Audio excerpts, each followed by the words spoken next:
Good evening. How are y'all? Good? I didn't hear you. All right. Welcome to the University of Texas at Tyler. I'm Scott Braddock, and this is the, for lack of a better title, CSCOPE debate. Thanks so much for coming out tonight. This is a really interesting debate. I, over the years, have moderated a lot of events that are sort of similar to this, but I think, Dan, you would appreciate this, that it just sort of organically grew from you posting on your Facebook page and Mr. Ratliff saying, well, you know, if Dan wants to debate anybody, anytime, anywhere, then he'll be the anybody. We figured out the anytime and anywhere. That's here right now. I'm at the Quorum Report. That's a website in Austin that covers politics and policy, and we're actually celebrating 30 years of doing that, quorumreport.com. I want to lay out the rules for you for what's going to happen here, and again, this just sort of organically came about, so we've had to figure out how to do this in a fair way because people are, as you know, very interested in this. I talked to a woman who came from California, all the way from the West Coast, just there she is. Just for this. They can't hear in the back, I don't think, Scott. Can you not hear us? Yeah. Is that any better? Is that better? All right. Yeah, a woman drove all the way from California just for this, so there is a lot of interest, as you know. So moderating something like this will be tough. I'm wearing stripes. That's because I'm a referee up here. I'm okay being the least popular guy on the stage at the end of the night, but what I'm not okay with is not having a real public policy debate between these two gentlemen who are two of the top education officials in our state, the chairman of the State Education Committee in the Senate and the vice chair of the Board of Education, Tom Ratliff and Dan Patrick. We're also joined here on stage by a couple of women who are going to, and very knowledgeable women who are going to join in the questioning here. One of them to my left here, and she's almost never at anybody's left, but this is Joanne Fleming, just to your right. She's the Executive Director of Grassroots America, We the People, and to my right is Mary Ann Whitaker, the Superintendent of the Hudson ISD. And a big round for all four of them.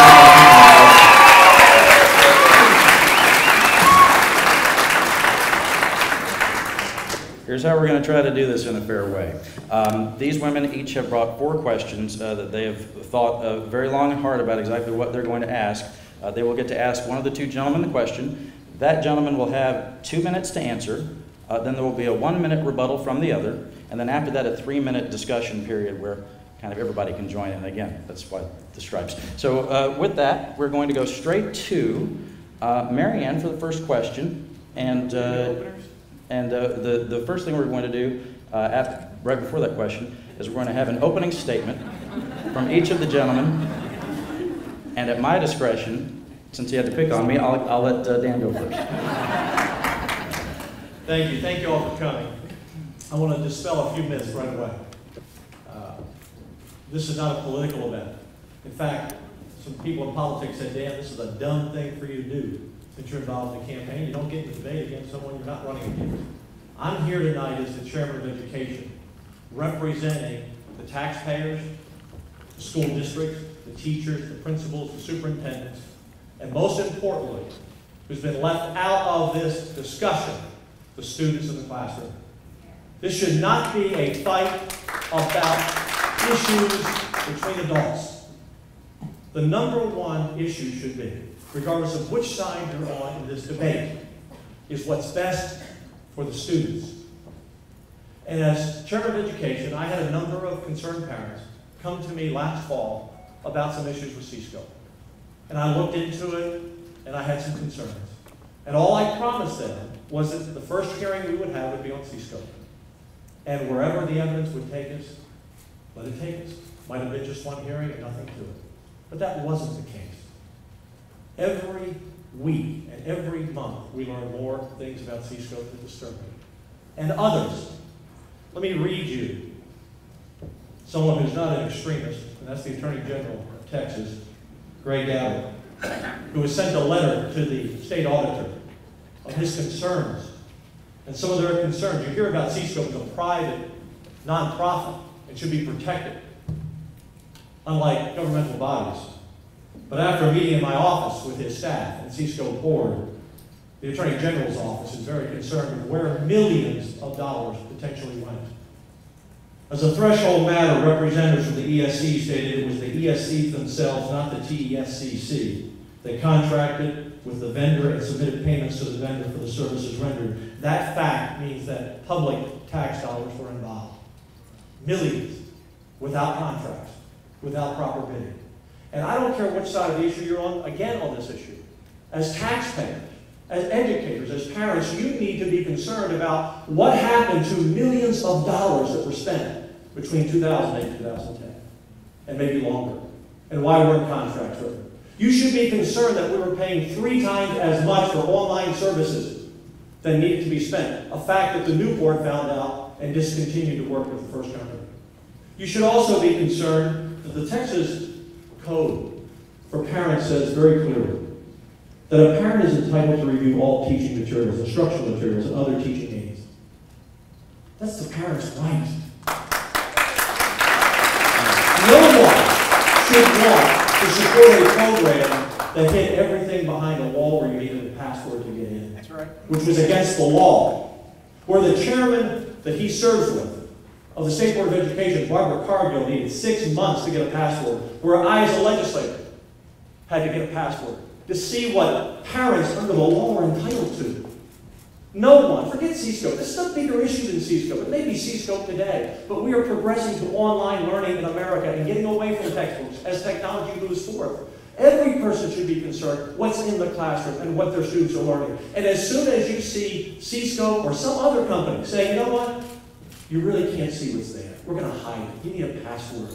And when parents ask to get it, some parents were charged as much as $700 to see what they should have gotten for free. And the Attorney General says, if school districts keep doing that, they're going to hear from me. This is bigger than a lesson plan. This is bigger than calling Tea Party patriots terrorists and arguing that. This is about an entity that was set up illegally, in my view.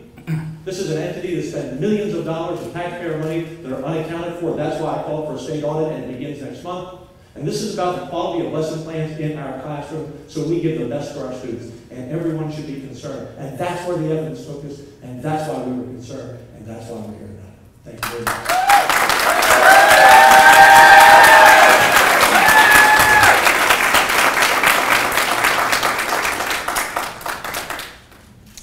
Mr. Ratliff? Thank you.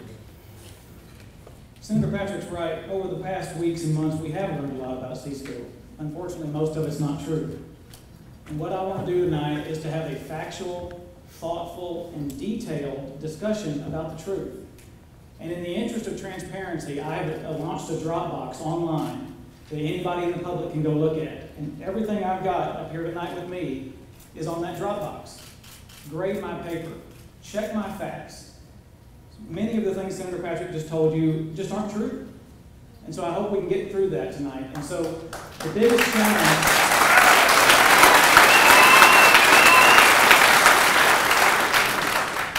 one of the biggest challenges we've got is the misinformation. One of the other biggest challenges we've got is many things are being blamed on CSCOPE that are not CSCOPE's responsibility. CSCOPE covers things in their lessons because the State Board of Education requires them to, and requires every public school to cover those same things. We've got to stop shooting the messenger. Kind of like the big billboard out here that they don't like what I'm going to say, so they want to try to impeach me. Let's talk about the facts. Keep it up, Ginger. Yeah! So, go to Dropbox.com, log in with debate@thomasratliff.com, and the password is CSCOPE, all caps. And as I answer questions tonight, I'm going to refer to tab 1, tab 2, tab 22, and I want you to go there and look at what I'm referring to. Look at the facts. And since he got into a couple of specifics, let's just talk about the first one. The fact that they've called for an audit, the way he says it implies that they're already guilty. We have due process in this country. We have an innocent until proven guilty model in this country. And just because somebody's being investigated doesn't imply anything. I support a state auditor review. I supported a sunset review before we postponed it for 4 years. Let's find out the truth. Find out the facts. The fact that he calls CSCOPE created an illegal nonprofit entity. Well, I've got a letter behind tab 8 dated July 14, 2009 from the Secretary of State's office, Hope Andrade, granting that nonprofit status. Behind that, I've got the letter from the Internal Revenue Service granting that nonprofit status. A 2012 AG opinion letter from Greg Abbott, the same Attorney General, talks about how CSCOPE can keep these lessons away from the Public Information Act because they compete with other vendors. Greg Abbott said it in 2012. This year he came back and clarified and said, but make no mistake, parents can see anything and everything. And he's right, and I support that 100%. Chapter 26 of the Education Code has parents' rights and responsibilities. If you're not a parent, the law says you're not entitled to the same information. That's just what the law says. The school district that wanted to charge $700 was Collinsville ISD. They offered to give all the information to be viewed for free, but the parent wanted copies. I personally don't want a school district giving somebody 10,000 copies for free. I want them educating kids, not being a copy machine for somebody that wants to look at this stuff. If you want to look at it, great.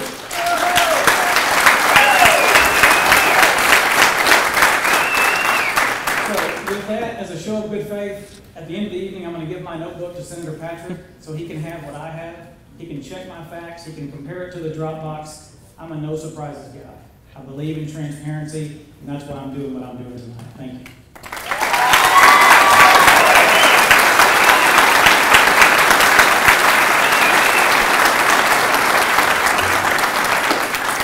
Again, with the unpopularity for me, from this, and fine so far, but from this point forward, let's keep our emotions in check, because I know it's going to get throughout the evening a little heated. I expect that, but let's keep the audience reactions to a minimum from this point forward, and then you'll be able to go wild again at the end. I promise you.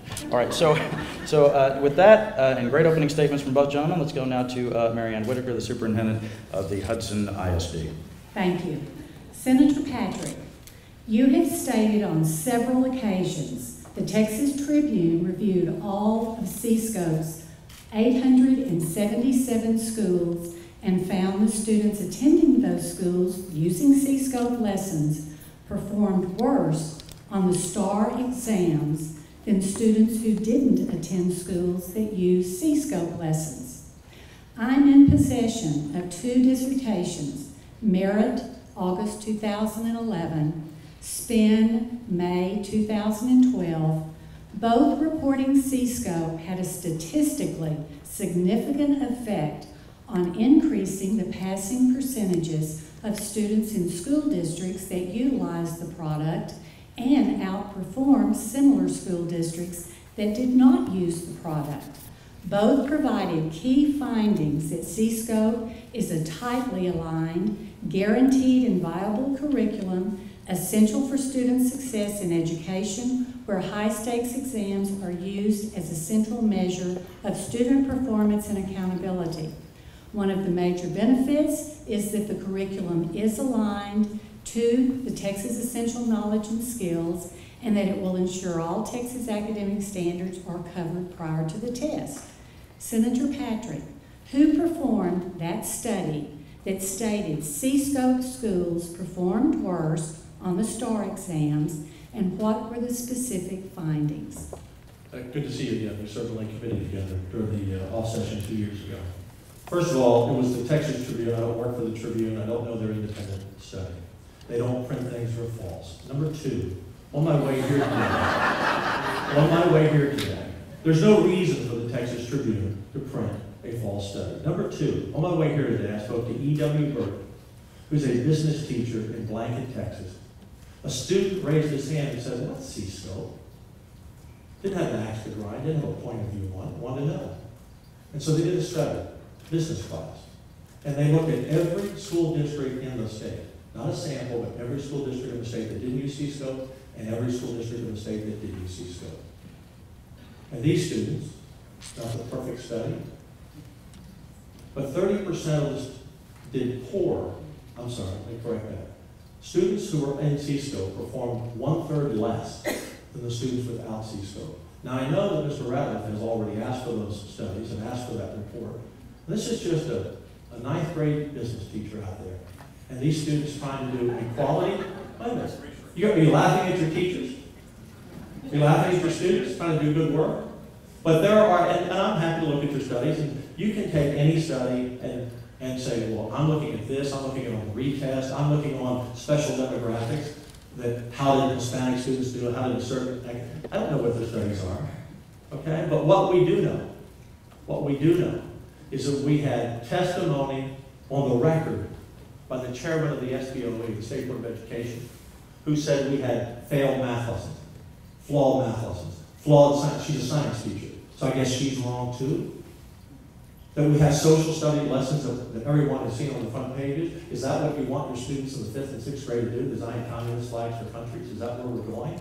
All I ask is, don't come in applauding him because you think he's right, and don't come in applauding me because you think I'm right. Come in with an open mind and say, wait a minute, what is this program all about? Why was it behind a wall? Why did I need a password to see it? Why? Why? And when Mr. Ratliff says my facts are wrong, so the education code is wrong, okay? Is the Attorney General's letter wrong? That he has concerns? No. So what facts did I have wrong? When I talk about it, All right, that's about 2 minutes. So that's a perfect time for him to rebut, since you're asking him a question. Go ahead, Mr. Ratliff. If you look behind tab 19, you'll see an email from Morgan Smith, who works for the Texas Tribune, who says simply, we performed no such study. What was done was a 9th grade class looked at the database on the Texas Tribune website and did a survey, not a study, a survey of test scores in CSCOPE schools and non-CSCOPE schools. No analysis, no regression analysis, no nothing. So we're basing public policy for 5 million kids based on a spreadsheet from a 9th grade class, when we have 2 doctoral thesis projects that say the exact opposite. Behind tab 11, there are emails from the superintendent of Tyler ISD with the test scores in 2007, the year before CSCOPE, the test scores in 2011, 4 years after CSCOPE. Test scores were up across the board, period, no exception. Behind tab 19, there's also a bar chart from the superintendent in Llano, where I think you were just last week. right. He shows that after 3 years of implementing CSCOPE, test scores are up across the board. I applaud that teacher for wanting to teach those kids how to build a spreadsheet. But I'm not going to base policy for 5 million kids based on a spreadsheet from 9th graders. All right, this is going to be interesting. This will be our first 3-minute discussion. What do you want to jump in with on that? I want to go back and I want to follow up also to the original comment about how CSCOPE was formed. This is important, folks. Unless you don't care about your tax dollars. A public entity cannot take tax dollars to form a company. And that's what happened here. The first question I asked when we had the CSCOPE hearing on January 31st, because they made a big case of, we operate like any other business. And I said, do you have an address? No. Do you have a phone number? No. Do you have a checkbook? No. So who's running this nonprofit business that got an IRS certification after 2 years? People paid with tax dollars. We have people, public employees, running a private business.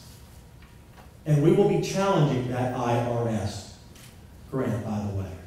We will be challenging all of this. It's the heart of who we are as a government. You cannot turn a blind eye and say, it's all right. It's all right that we take taxpayer money, form a private business, we don't have an address, we don't have anything. You couldn't find someone who worked at CSCOPE. It didn't exist. Mr. Ratliff, do you want to jump in here? This is the discussion. TSCCC did not exist. Did not exist. The question was, does CSCOPE enhance or hurt academic performance? He's pointing to a 9th grade spreadsheet.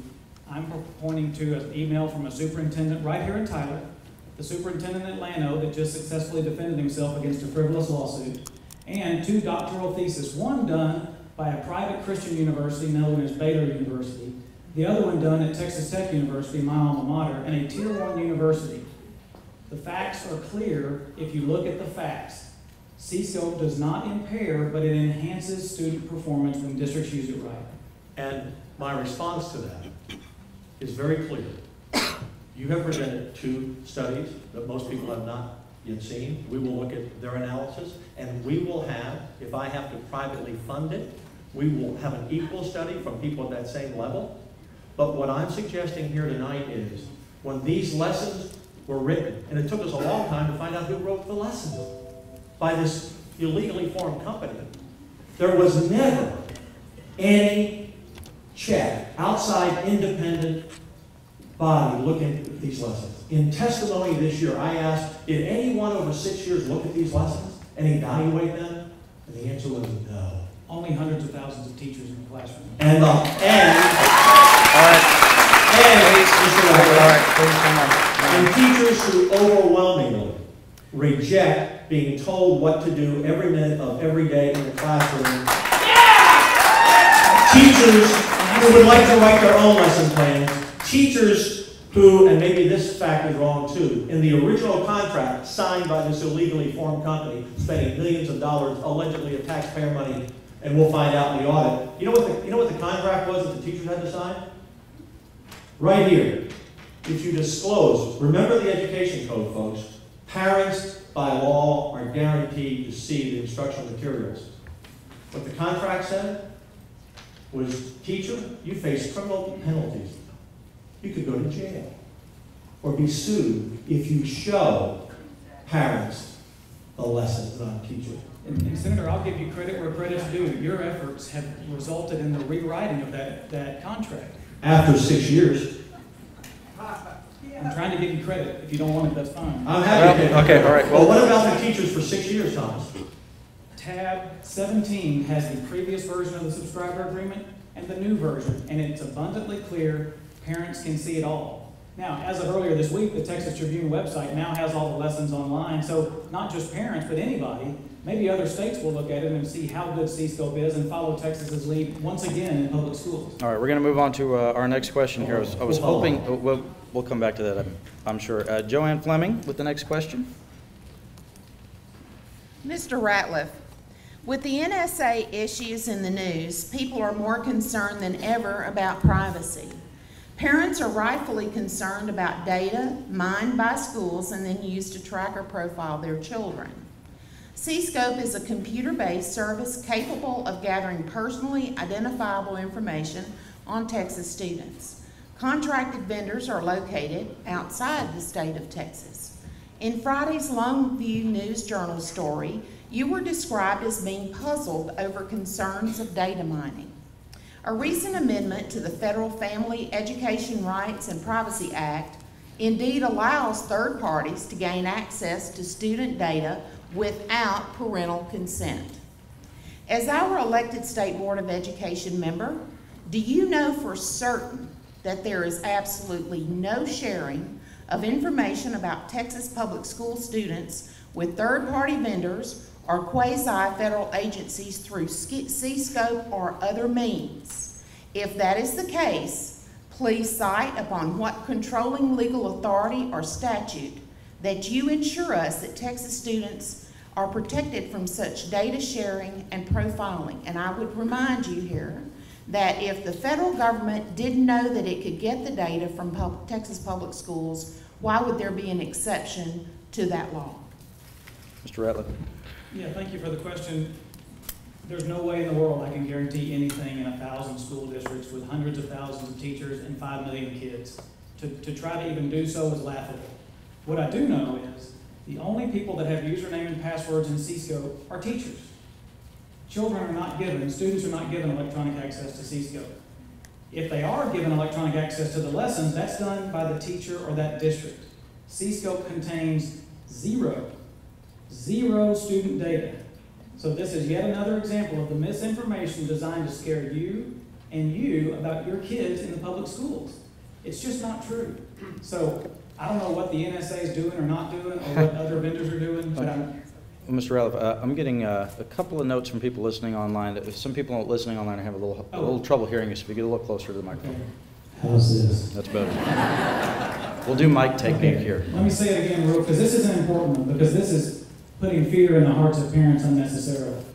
CSCOPE only allows electronic access by teachers. Students do not have electronic access to CSCOPE.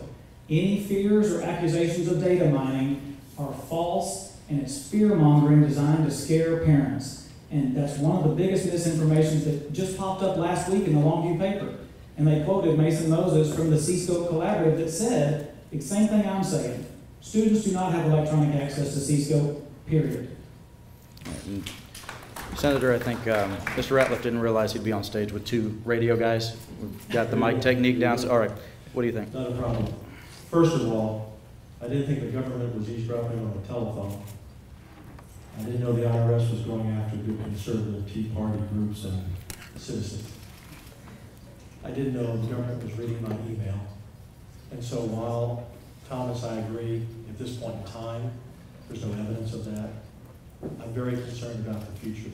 And that is why we are looking at this whole online learning process. Because we are getting away from textbooks, as you know, and going online. We have to have checks and balances on what's in our classrooms. Students have to have the best educational materials, and parents have to know what's being taught. And I continue to stand here, and you gloss over the fact that for 6 years we had a program that we know. Again, I'm going back to the facts. You can have your Dropbox, and you can have any article you want. But the facts are the facts. That public entities cannot begin nonprofit or for-profit businesses. And when I asked the question, did you ask the legislature for permission? They said no. Did you ask the Attorney General for an opinion? No. Did you ask a private lawyer? Yes. Do you have an opinion? No. You should be concerned about that as a steward of our tax dollars and our education. You should be concerned that for 6 years teachers could go to jail if they showed a parent what they were teaching them. You should be concerned that CSCOPE for 6 years was violating the law by putting what parents were entitled to have for free behind a passcode protected wall. You seem to act as if that's all fine. Well, I as a parent was never denied access to anything in my child's classroom, and I have 2 students in my family that attend a CSCOPE school today. Never once been denied access. Wait a minute, back up. When did you get a password? I never asked for one. That's not my job. My job is to set standards and to trust teachers to do that. Well, Senator, Senator, this is the discussion part now, so let me jump in for a second. And Joanne's saying that you're not really answering, or neither one of you are answering the question, but let me throw one thing in, which is, you say that Mr. Ratliff says that he's acting as if things are fine, but he did say that he would give you credit for having pressed and got some things changed. So it's not really saying that he was fine with those things. He's saying it's good that they changed. No, he said he'd give me credit for getting the teachers off the hook for going to jail. Right. But he did not say that's fine. But what he did acknowledge is that CSCOPE was set up inappropriately with public tax dollars. What he has acknowledged is that the Attorney General has concerns about how millions of dollars were spent. He says, oh, we'll have an audit. Everything with CSCOPE is after the fact. When we would come up with a failed lesson or a flawed lesson, they would say, oh, we took that down. That's an old lesson. Every time we caught their hand in the cookie jar, oh, we stopped doing that. And remember, folks, CSCOPE was taken out of the schools, not by legislation, but by the CSCOPE board of an 18-2 vote on their own because they realized what a mess it was for students. They on their own took on it. I didn't have the votes to pass that bill. And in terms of Joanne's question, I thought I responded. If I didn't, I apologize. And Joanne, what was the part of it that you didn't think was being answered? I'll be happy to help both of you gentlemen, because I know you want to answer my question. So let me kind of take you through this. First of all, students don't have to have access to CSCOPE for that data to be mined, okay? It can come through the teacher's evaluation of the student and then the school district's overall profile of the student. So let me read this to you again. A recent amendment to the Federal Family Education Rights and Privacy Act allows third parties to gain access to student data without parental consent. Now, this has to do with the Recovery Act and the federal stimulus funds, which Texas took those funds, okay? So I'm trying to get you all to focus on this. The federal government says we can access this data, and Texas took the federal funds, so that means the federal government must be expecting Texas public schools to share information with them. So I'm saying if it's not through CSCOPE, if it's through another means, you, Senator Patrick, as chairman of the Senate Education Committee, and you, Mr. Ratliff, as our representative on the State Board of Education, I, as a taxpayer and a parent, are asking you to assure us, and if you can't assure us, then that should be on your to-do list, both of you, to assure us that we are not having our children tracked. So please focus on, do you or do you not know whether that is true? I'm going to have each of you respond to that briefly, but I would say, in fairness, he said that he can't do that. He did answer your question. Okay. He said that he can't do that. So Mr. Ratliff, go ahead and respond to that. And I did say that CSCOPE, teachers take lessons off of CSCOPE and print them out and hand them to students. So unless there's a Xerox machine in the sky that I'm unaware of that takes those and mines that data, I can't tell you what the federal government does or does not do. My job on the State Board of Education is to pass standards and approve instructional materials. That's it, as it pertains to the classroom. I don't think Senator Patrick could guarantee you what the federal government's doing or not doing. What do you think, Senator? No, and I tried, Joanne, I wasn't trying to avoid your question. What I was suggesting is that as of today, I'm not aware, and if there is something that we need to be aware of, we will learn it. But as of today, I'm not aware that there's data that they can mine. But what I also said was, I'm not going to turn a blind eye to it and say, you know what, this is just fine. You know, the federal government's never going to look into our child's records. I'm very concerned based on what we've just learned in the last 60 days about what the federal government is doing. So I think we need to be sure that doesn't happen. But as of today, I don't believe it's happening as of today, but we should protect it so it never happens. And I agree with that 100%, especially because I've got 2 children in public school and I don't want their data mined either. So if it's happening, let's shut it down. All right, on to question number 2. Now, we are moving one from each. All right, question number 2 from Mary Ann. Go ahead. Senator, you have endorsed the attack against CSCOPE, claiming CSCOPE is not transparent, inaccessible to parents, anti-Christian, pro-Muslim, anti-American, and secretly integrating the Common Core in our classrooms. As you know, 45 of the states have adopted the Common Core. Therefore, all nationally published educational materials are aligned with the Common Core. Purchasing systems such as Eduphoria, Edgate, McDougall-Littell, Harcourt, Pearson, to name a few, cannot be a sole source for any Texas schools any longer. All school districts have to depend on teacher-created lesson plans to ensure that our TEKs are taught. If you were to review plans in your non-CSCOPE districts, I have no doubt you would find some very comparable activities. As an example, the state standard states that we must offer an in-depth study of world religions, the beliefs and influences of those religions on the culture, as well as the economy.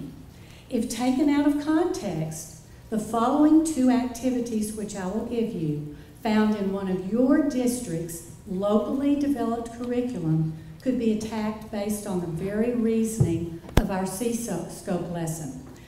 The first activity, quoted from one of your curriculum documents in one of your senatorial district school districts. Students are to create a religion of their own from each of the major religions. What parts would they borrow from each of the major faiths?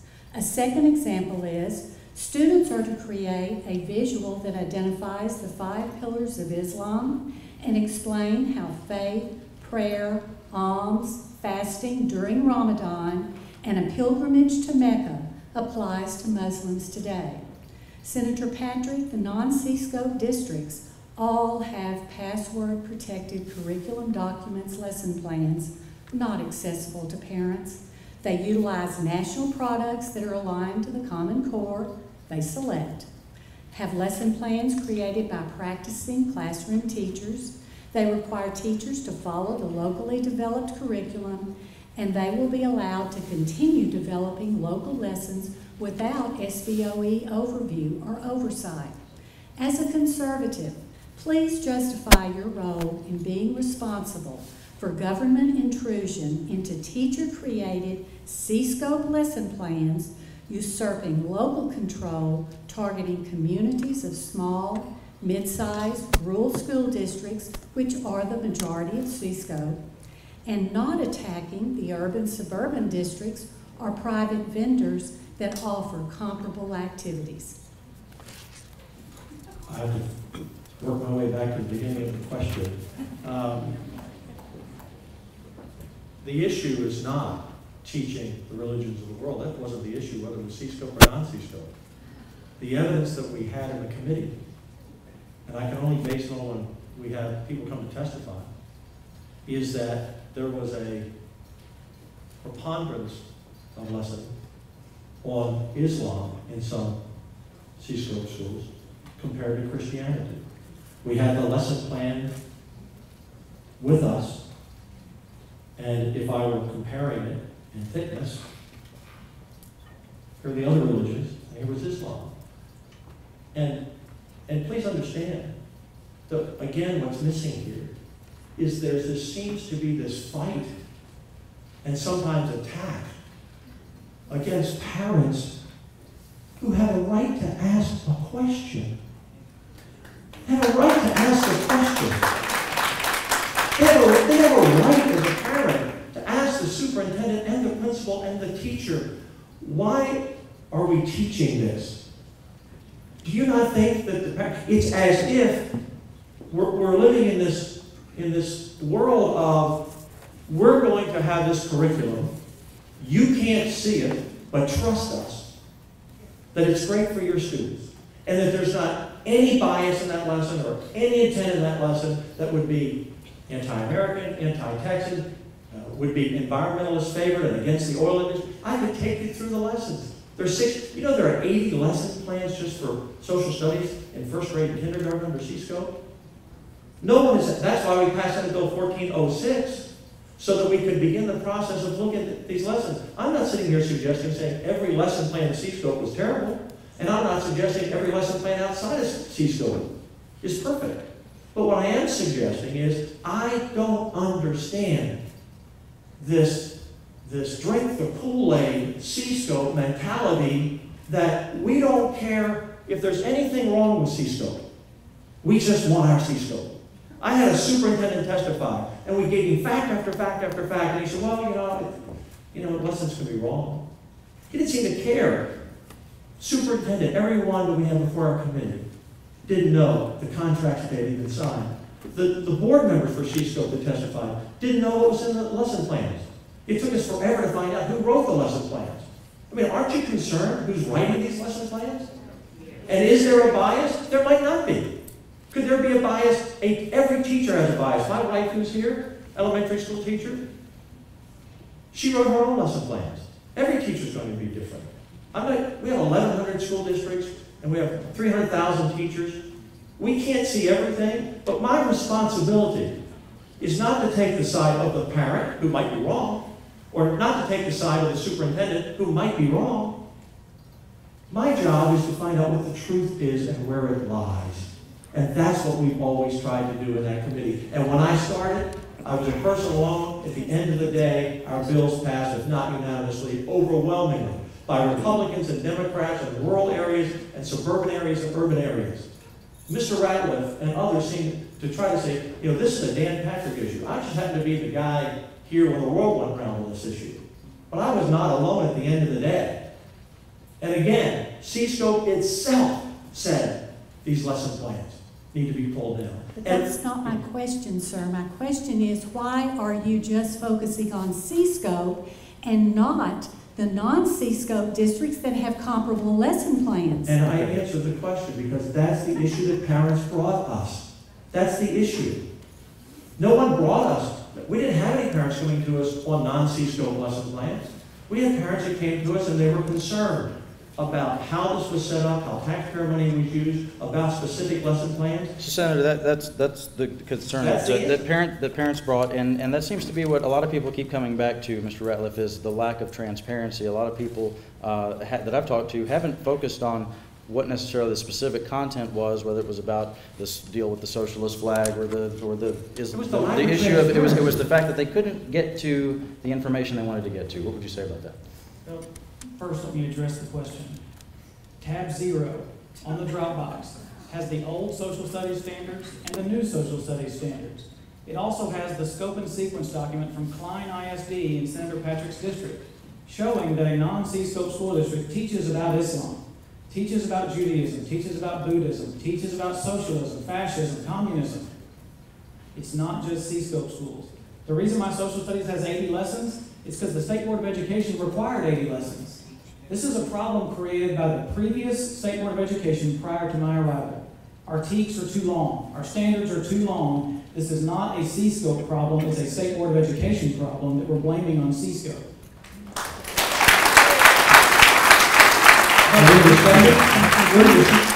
Transparency. You asked about the transparency. Mission accomplished. You have done a wonderful job of getting the subscriber agreement rewritten. You've asked that the lessons be placed online, and so now they're in the public domain for free, and they are 100% transparent. It's the most transparent curriculum in the state of Texas. I'll give credit where credit's due. That's because of your involvement. Now you need to stop and back away and let local communities take it from here.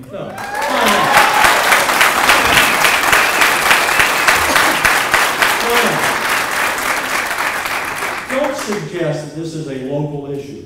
When we have minutes and documents from CSCOPE board meetings that they want to make this not only a statewide curriculum, but might even sell it out of state.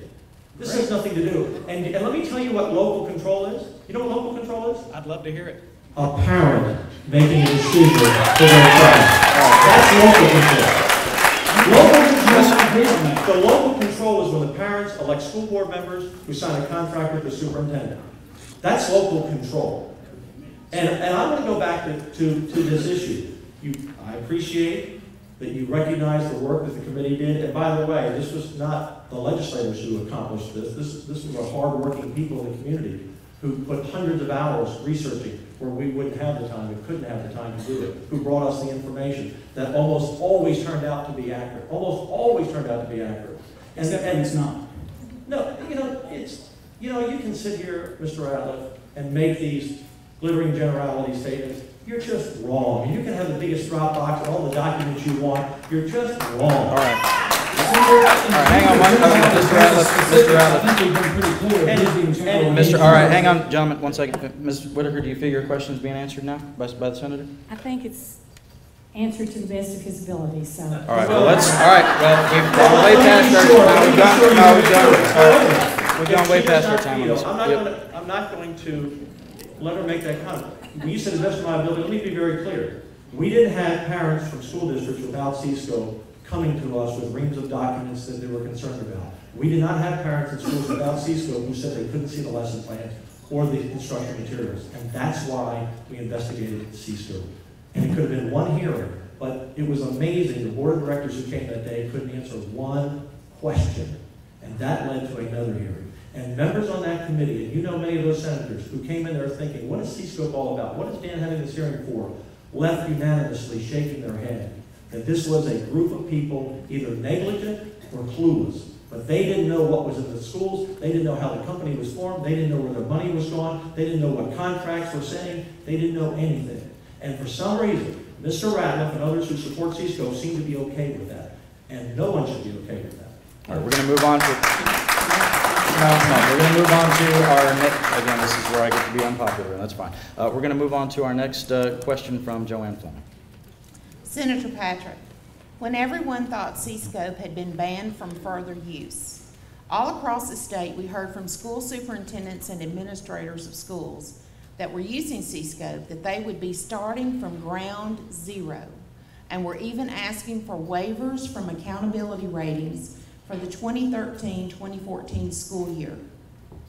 In the context of the classroom teacher, let me reiterate that, I have a reason for asking it this way. In the context of the classroom teacher and not administrators, what is your response to these claims? Well, first of all, let's put in perspective that we have about 838 districts, I guess that's not about, over 800 districts that have 1,600 students, 2,000 students or less. And about a third of those districts, by the way, have never used CSCOPE lesson plans. And they're doing just fine. In fact, most of the educators, many of you here tonight, were really excited about HB 5 because we reduced STAR tests from 15 to 5 and we put more flexibility in the 4x4. So we believe in local control.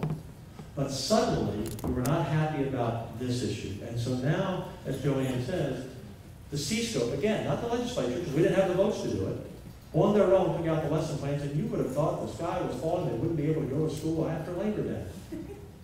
You know, first of all, there are other vendors, number one. Number two, teachers welcome writing their own lesson plans. Number three, Mr. Ratliff, being very clever, sends a letter to all my school districts telling my superintendents what a mess I've created. And he wants to personally inspect their lesson plans. He wants to inspect to see if they're up to snuff for his districts to use, because one of the things I suggested was that small school districts could partner with like small school districts who aren't using CSCOPE, or they could partner with mid-sized or large districts. And all of my school districts said, we're happy to share. We've already been sharing. There was no need for the sky to fall with these districts and say, what are we going to do, Joanne? So 25 asked for a waiver, and 25 were turned down.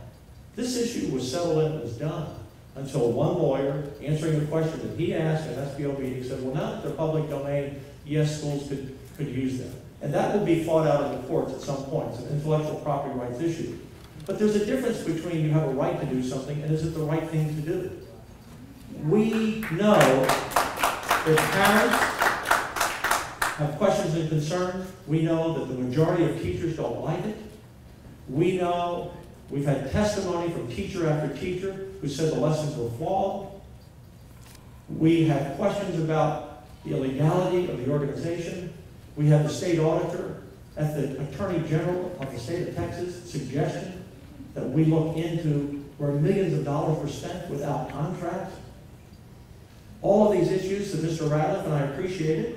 This isn't personal between us. It really isn't. It isn't for me. I don't send Twitter feeds out attacking citizens and parents for asking questions, or him, and I don't post anything on Facebook saying anything negative about anyone who supports CSCOPE. What I'm asking the people who support CSCOPE is to at least take a deep breath and say, wait a minute. Wait a minute. Shouldn't we take a look at what our students are learning? Shouldn't we take a look at how this was formed and why? And you said earlier, Mr. Ratliff, that you've never needed a password to go and look at these lessons. Again, when did you get a password? Do you have a password? If I do, to my knowledge, I never requested one. Okay. I've never gone to look at CSCOPE. Okay. All right. Well, we're going to have him jump. No, because we're going to have him jump in here. These are the rules we all agree to. All right. So we'll follow up with that. Go ahead, sir. Okay. So you said a quote that said, a lawyer, a few supporters, and Mr. Ratliff have tried to renege on the deal and resurrect this program. I've got the letter that the Regional Service Center signed, dated May 17th. I don't see my signature, any teacher, any superintendent, or anybody from the Texas Education Agency that signed this deal. How can we renege on something we weren't a part of to begin with, Senator? The ESCs, 18-2, voted to stop the lesson plans. School districts don't report to the ESCs. I understand. So if they want to keep using a tool that's now in the public domain, and that's what part, Mr. Ratliff, that the lawsuit will be about, is using a product that last year you were licensing and paying a fee for, and now using it at no cost because you suggest one lawyer says it's public domain. That will be a fight in the courts, and that may take years to play itself out. It's not the first time that a lawyer has stood up and said, I have a different view, and takes an issue the legislature has dealt with, and we thought successfully, and put it to bed. But now that just the lawyer, but the General Counsel of the Texas Education Agency let me go back. Knows that code better than any lawyer in the state. I want to go back. I want to go back. So you haven't had a password. So all these months you've been defending the lesson plans at CSCOPE, you've never even looked at them, have you? I've defended local districts' ability to make that choice for themselves, not you make it for them.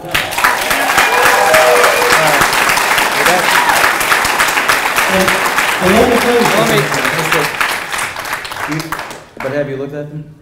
No, I've looked at views. I've looked at the terrorism and the homeostasis lesson. I've looked at the lightning rod lessons to find out that so you looked at 3 out of 1,600? How many have you read? I haven't read.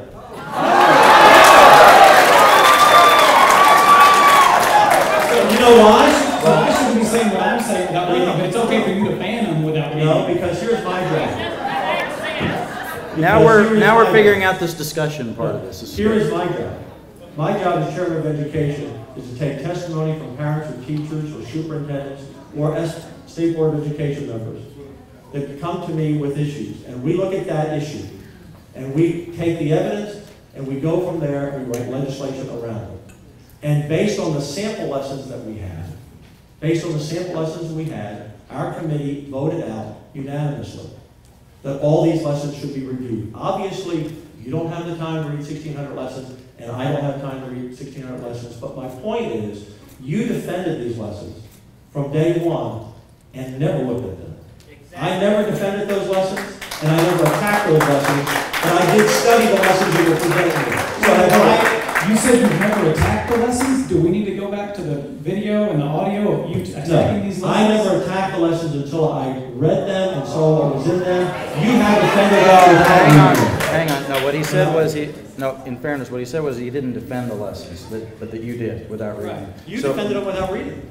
I've defended local districts and parents to make that decision, Senator. If a district doesn't want to use it, that's fine. I've defended the lessons that you've taken out of context and said what you're saying is not true about them. We're not teaching our kids to be terrorists. We're not teaching our kids to hate America, and the lesson does not say the Boston Tea Party members were terrorists. It just doesn't say it. You can keep repeating it, but it's still not the truth. Do you think it's a good idea to plant a seed in the minds of a high school student, even if it's the way England was looking potentially as the lesson plan reportedly was written, that somehow the founders of this country are the same as 3,000 people that were killed at the hands of 19 terrorists? Do you think there even should be a connection there? Explain that to me, Mr. Ratliff. I will. I'd love to. We talk about all the time that our kids, our students, are competing on a national and global scale for jobs. And if we teach them that everybody views everything that happened in the world the same way Americans do, we're setting them up to fail. I would imagine that Pearl Harbor is taught differently in Japan than it is in the United States. But we don't want to talk about it here. But they don't view it the same way. And if that student goes to Japan as a businessman or woman, they need to understand not everybody sees the things the same way. So, are you saying would you please? Well, Senator Patrick is, well, let me throw something in here. Would you Senator please Patrick. quit insulting the parents and the taxpayers? I don't insult. Please. I didn't realize I was insulting. If that was insulting, I apologize. Now, and by the way, I hope we don't have a lesson plan that says our brave Marines who took on the shores of Guadalcanal, I hope we don't have a lesson plan that says they were like the Japanese that attacked Pearl Harbor. I hope we don't have a lesson plan. And let me tell you something else, Mr. Ratliff. Back in 1995, before Senate Bill 1, which was authored by another Ratliff who was a senator at that time, your father, the SBOE could evaluate textbooks on the quality of the content, not just on errors. And in 1995, SB 1 changed that, so that no longer could our State Board of Education look at the quality of the content. Now, under the new bill, Senate Bill 1474 by Bob Duncan, the SBOE can now look at the quality of content. You went last week and raised the question on should the SBOE be looking at the quality of content. And I don't understand that, because parents expect us not just to have the lessons mistake-free, and there are always going to be mistakes, but to the best of our ability to be mistake-free. But our parents and our taxpayers expect a quality of content in these lessons, which you apparently don't agree with. And that is part of the problem, because had that lesson on the Tea Party Patriots been reviewed by an outside source, I think someone would have said, you know what, do we really want to associate our founding fathers who threw some tea in the harbor with 19 terrorists who killed 3,000 men and women? Is it not possible, Senator, that somebody might have reviewed that and says one man's terrorist is another man's freedom fighter, and that's what those people were? I don't consider our founding fathers To be freedom fighters? to be terrorists. And that's what you were trying to make. Well, he's talking about his perspective. I know he's talking about his perspective. And that's what that question goes to. And that perspective, again, is not subject matter that is being taught to students in a way that they can understand. I'm sorry, Scott, the very fact that you want to connect or think it's okay to say our patriots were terrorists, I'm sorry, I'm not buying it. I assure you I'm that. not buying it.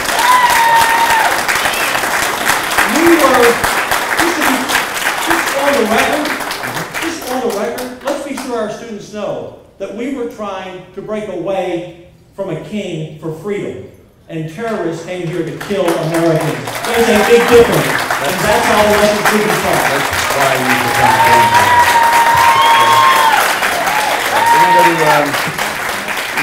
we're going to go to our next question here from... Go to tab 16, the whole terrorism lesson is in there. Read it for yourself and see if you become a terrorist overnight. You're missing the point. To Mary Ann Whitaker for the next question. Senator Patrick. Yes, ma'am. The nonprofit TESCCC, which is the group overseeing CSCOPE, Yes. was approved by the Secretary of State in accordance with all applicable laws and procedures.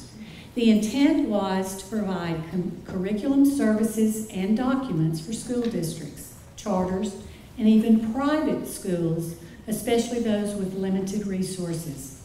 Agreements between the districts and the service centers established a proprietary protocol allowing parents and community members to view the content as well as the website as long as they were in the presence of an authorized user. That is, if the school policies permitted it. The attack against CSCOPE began when a non-parent wanted access to CSCOPE outside the scope of the agreement and the personal gain and for personal or commercial purposes. On February the 8th, you met with the directors of the TESCCC and you threatened to kill the entire CSCOPE management system unless the directors agreed to certain demands. And these were your demands. Dissolve the nonprofit status of TESCCC. Move the CSCOPE curriculum to a public website. Give teachers full editing rights with all lessons. Request a review of all lessons by the State Board of Education. And agree to a joint press release regarding these changes. The directors agreed to all of your demands in hopes of saving some of the components of the system. This agreement did not include, nor did you request, total censorship of the lesson plans. The agreement did not create legal repercussions if districts continue to use the lesson plans. This agreement never received legislative hearings or approval. At the end of the session, as you have said, Senate Bill 1406, supported by the House and the Senate, signed by the governor, did not censor CSCOPE lesson plans. This bill merely required the State Board of Education to review the CSCOPE lessons in the same manner as other instructional materials. Senate Bill 1406 would have brought to light the quality of the lesson plans, disproving the anti-Christian, anti-American accusations, as well as negating the secret agenda to integrate the Common Core into Texas schools. Senator Patrick, why did you intervene and stop this process, insisting on the total censorship of CSCOPE rather than supporting the legislation that had passed that could have validated or refuted the attacks against CSCOPE? I'm not sure, to be very candid, I'm not sure I understand the question. Why did I do what? Why did you intervene and stop the process What of the process? State Board of Education reviewing the lessons, which should have been done and completed this summer? Well, and I really like you a lot. You're a really good person, and we work together hard. You're just wrong on that. I did not intervene to stop the process. Senate Bill 1406 passed, and then CSCOPE voted 18-2, the board, to stop selling the lesson plans. And that stopped the process. Had they not pulled the lesson plans themselves and agreed not to sell them, that was their situation, and that was they came to Senator Duncan about it. They called us. They were so upset themselves. Some courageous board members of CSCOPE said, Senator, this is a mess. We're going to stop licensing the lesson plans. Once the lesson plans were no longer in existence, there was no reason to review something that would no longer be in existence. So there was no conversation between you and Chairman Cargill to take that item off of their agendas or to disband the committee to not review the lesson plans, because once again, the bill did not censor lesson plans, and the agreement just said the CSCOPE would no longer be writing lesson plans. Right. It did not address those that had already been created. I can't recall a specific, no, stop it, it's really not appropriate, quite frankly. I mean, we're trying to answer questions the best we can, and what I'm sharing with you, I do not recall any conversation with her to not do it. I think on her own, she knew there was no point in doing it because there were no lesson plans that were out of the school. But I can't remember specifically, but I did not get involved in that process. There were no lesson plans to be reviewed because we thought it was over until late July, when a lawyer said, public domain, they can still use them. And then Mr. Ratliff saw that as a green light to bring CSCOPE back full speed. But sir, none of the agreements addressed doing away with the lesson plans. It just said they would not be creating any more. When you've licensed the lesson plans for years to schools, and you say, starting September of 2013, we're not going to license them to you anymore, then you can't use them. It was over. That's why 25 districts asked for waivers, and they were turned down. It should have been over. It's turned out. It's not. And that will be addressed. I had to build a special session. Unfortunately, it didn't pass, but I think it will now be addressed by legislators in 2015. That simply says any lesson plan written before August 31st of 2013 cannot be used in the school. And it will be over. Because let me tell you something. The legislature is upset about what's happened. Because So if you have a community that supports CSCOPE and they're happy with the lessons, you're saying that those parents should not be heard? no, I think those parents will be heard at school boards. Because now it's in the hands of the parents until we address this either through the courts or through more legislation. And the truth is, most people watching this tonight or listening online haven't heard a lot about CSCOPE. They don't really know a lot about CSCOPE. They don't know. There were a few, and when Mr. Ratliff said earlier, a non-parent, as if a taxpayer doesn't have a right to see. But you are correct. The law says a parent can request it. All right. So parents have requested that. Mr. Ratliff. So if parents want to do that and let their schools teach it, but I think after tonight, a lot of parents are going to say exactly what's going on here. Mr. Ratliff, please tell me there's a tab for this. There is a Do you have something that... Notice what he says, that those local communities can choose that until they come back next session or go to court to try to stop you from having that choice. So listen real closely. You've got that choice now, but he's not done yet. So he's coming soon to a town near you with another frivolous lawsuit. So we're talking about this agreement between the regional service centers and you, Senator. During session, you were very critical. You're still critical about them doing business behind closed doors. Right. And I agree with you. Taxpayer dollars ought to be done in a transparent manner. So why then, at 12:57 a.m., did you email the regional service center guys and say, is it safe to conclude that you have the votes to pass this on Friday? So are you asking them to violate the Open Meetings Act and agree to something before they have a meeting in public? All right, we're into our discussion now. Go ahead. There is, first of all, there was no agreement. There was no let's sit down and work this out.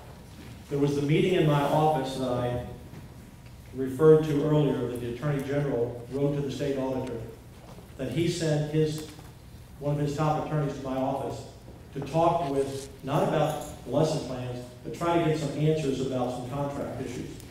Because we have to operate under the law as a public entity. And out of that meeting, let me finish please. So out of that meeting, it was clear that I think the CSCOPE board realized, and their attorney, they had some problems because, as the Attorney General says, it turned out that the TESCC was not writing the checks. The individual regional service centers were writing the checks, and they are public entities. And they didn't have bids, and they didn't have a contract. And folks, if you're willing, those of you who support CSCOPE are willing to begin to let your government just spend money without any bids and without any contracts, then you're going down a very dangerous road. Out of that meeting, Mr. Ratliff, and I'll answer your question. Okay. So I was called to Senator Bob Duncan's office because one of the board members, Kyle Borgo, is from that area. I went up to the office and he said, Senator, uh, what would you think if we quit licensing and writing lesson plans? I said, that would be a great thing. And he said, well, we have a board meeting next Friday, and I'm going to see if I can get the votes to do that. And I said, great. There was no agreement. There was no quid pro quo. There wasn't anything in return. And he said, my problem is that I'm afraid between now and next Friday, if the word gets out, there'll be so much pressure, some of our board members might not stick. And I said, well, that's up to you. And I said, the best way to do it is have them sign a letter. And once they sign on the letter, I believe they'll keep their word. And so he contacted me on Sunday night. He worked all weekend, Tom, to get signatures. And the email between, I don't know if he sent it to me or I sent it to him, I just wanted to know if he had the signatures or not. All right, is that satisfactory to you? Well, sure, it confirms, tab 13, by the way. It confirms that you saw the deal, and in fact, it says in your email, it's a good letter. I do have one suggested change to the letter to help clarify a sentence.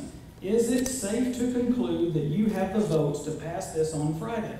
So it's okay for them to operate in secret when they're doing things you like, but it's not okay when they're doing things. Operating in secret. Give me a break. They're gathering signatures to pass something without a public meeting to do it, Senator. How is that not operating in secret? He asked, the board meeting was a public meeting, I believe. I'm not on the board. It was a public meeting. I just asked him a question. Do you have the signatures to pass the bill? There's nothing in secret about that. And how's he supposed to answer that without polling the members to see if he has the votes? He had already done it on his own. He volunteered to do it. Oh. He volunteered to do it. Do you understand? He came to me and said, I'm going to get the signatures. Okay? Then he violated the Open Meetings Act, and he should be held accountable for that. I don't know he didn't violate the Open Meetings record, to my knowledge. You've got a very different understanding of the Open Meetings Act than I do, Senator. Well, you weren't concerned about it for 6 years with CSCOPE.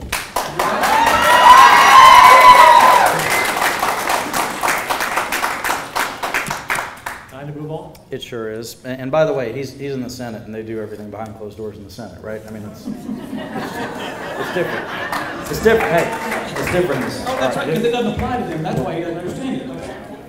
As I said, Tom, you're a very bright guy, but you have personalized this for the last 6 months. It's unfortunate. This is a serious issue.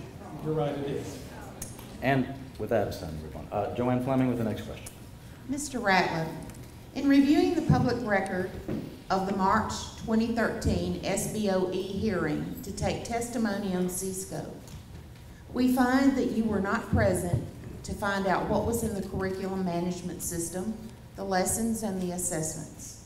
You have obviously expressed some very strong feelings about the criticism of CSCOPE by teachers, parents, and taxpayers.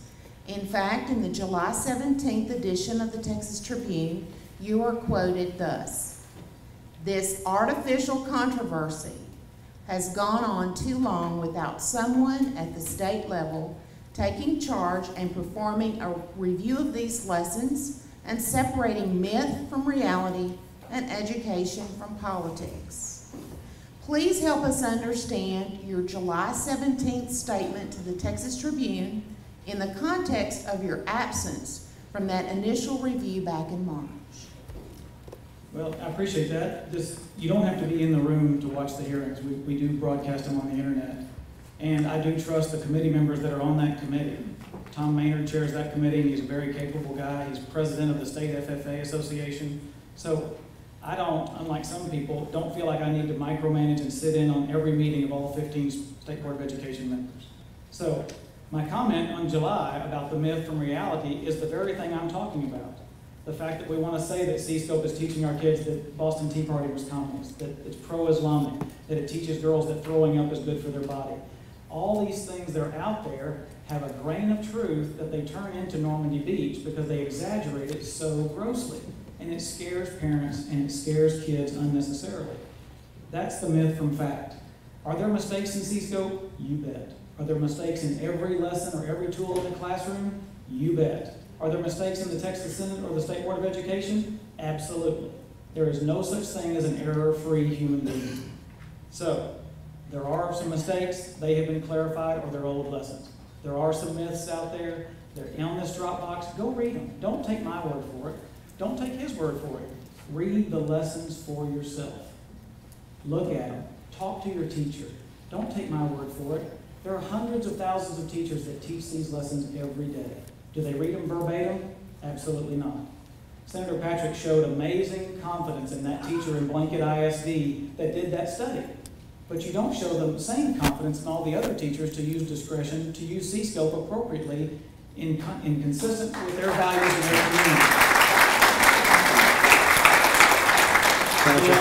I'm really confused here because some of the loudest voices that we heard against CSCOPE were teachers. Yes, thank you. That felt like they had no freedom in the classroom, that they had no choice what to teach. Testimony, the principal said, you will follow this lesson plan or else. And I oppose that 100%. I'm glad that you do. And so, when you get back to the local control issue, it should be a local control issue of a parent having a right to know what's taught in that class. And a local control issue, I do trust teachers. We have 330,000 teachers in the state. Are they all great? No.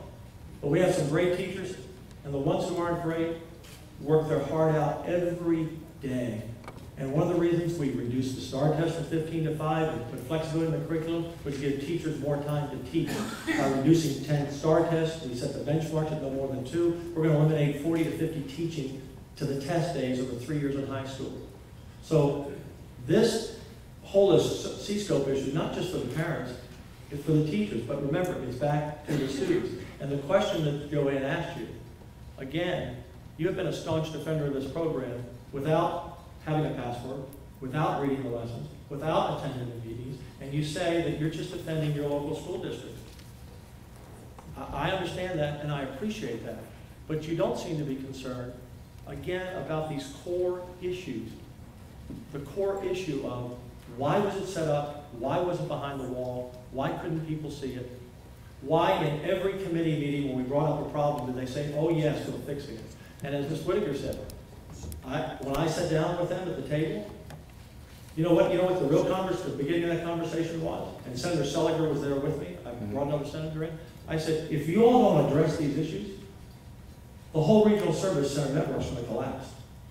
Now, there's some in the legislature that are already in favor of that, and there are others who may be more in favor of that. And I think one of the reasons that they pulled down the lesson plans is they saw what was happening.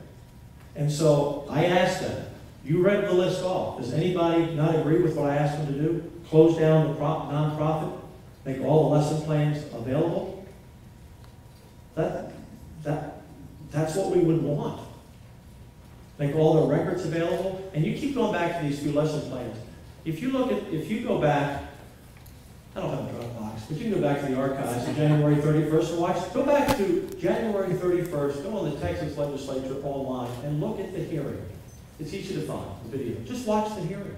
Spend a couple of hours to watch that hearing. And you're going to say, who were these people? What were they doing? They couldn't answer a basic question. And I didn't start out, Tom, with the Tea Party lesson. I didn't start out with the Islam lesson. And the communist flag lesson came to us in testimony. We didn't even know about that. I just started out on the business side of this issue. Because, Tom, our roles are a little different. You do as you described your role before. But my role as the state senator and the chairman of education is to look out for 5.2 million students in the state of Texas and 8,500 school campuses and 330,000 teachers and 50% of the statewide budget. That's what we spend on education. I have a responsibility to make sure no one is spending your dollars illegally. I have a responsibility to make sure that there is no indoctrination, if there was an indoctrination, of some specific bias into a classroom, to at least check it out. I've never said there wasn't until we look at the lesson. We won't totally know. But I'm doing my job. And my wife said to me when I took on chair of education, she said, as a longtime teacher, why do you want to do this? At the end of the day, everyone's going to be mad with you. And I said, at the end of the day, if the teachers and the superintendents and the parents like a lot of what we've done, and maybe don't like some of what we've done, then I've done my job. Because my job is to not make everyone happy.